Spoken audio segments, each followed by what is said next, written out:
Hello guys, it's me Muniba and welcome to Muniba's kitchen. आज मैं बनाने जा रही हूँ क्रीम चीज़। इसे हमने क्रैम कैरेमल बनाने के लिए भी इस्तेमाल किया था और क्रीम चीज़ को नाश्ते में बेगल या ब्रेड के ऊपर लगा के एंजॉय किया जा सकता है। इसे बनाकर फ्रिज में किसी एयर टाइट बॉक्स में स्टोर कर सकते हैं। तो चलिए स्टार्ट करते हैं। इसके लिए सबसे पहले मुझे चाहिए एक डीप बाउल और एक छन्नी और एक मलमल का कपड़ा। आप इसके लिए कॉफ़ी फिल्टर भी इस्तेमाल कर सकते हैं, पर मुझे ये मलमल के कपड़े के साथ ज़्यादा परफेक्ट लगता है। तो बॉल के ऊपर छाननी और फिर ये मलमल का कपड़ा और इसके अंदर आप होल मिल्क योगर्ट यूज़ कीजिएगा या जो भी सिंपल दही आपके घर में बनी होती है, इसमें डालकर 24 से 48 घंटे के लिए इसे फ्रिज में रख दीजिए। और देखिए, एक दिन बाद जब मैं इसे निकाल रही हूँ तो दही कितना सॉफ्ट हो गया है और इसने कितना पानी छोड़ दिया है। आपने इस पानी को वेस्ट नहीं करना, किसी जार में स्टोर कर लीजिए या आप इसे पी भी सकते हैं। ये सेहत के लिए बहुत अच्छा होता है।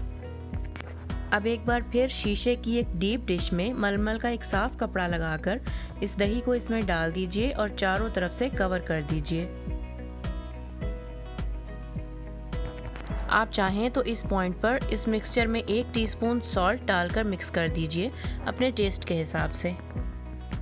इस मिक्सचर को अच्छी तरह किनारों तक लगा दीजिए ताकि जब हम इसे खोलें तो एक ब्लॉक की सूरत में हमारे सामने आए।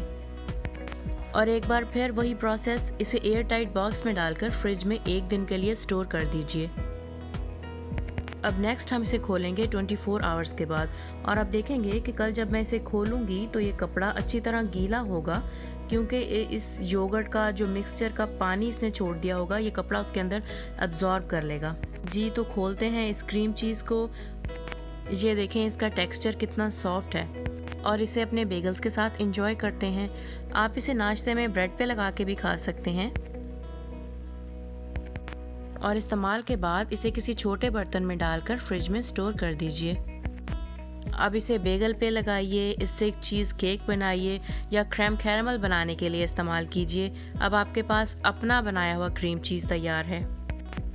और अब मैं इसे टेस्ट करती हूँ और इस फ्रेश क्रीम चीज़ का टेस्ट बिल्कुल परफेक्ट है। आप भी इसे घर पे ज़रूर ट्राई कीजिएगा और बनाने में कुछ भी मुश्किल आए और कमेंट्स में ज़रूर बताइएगा।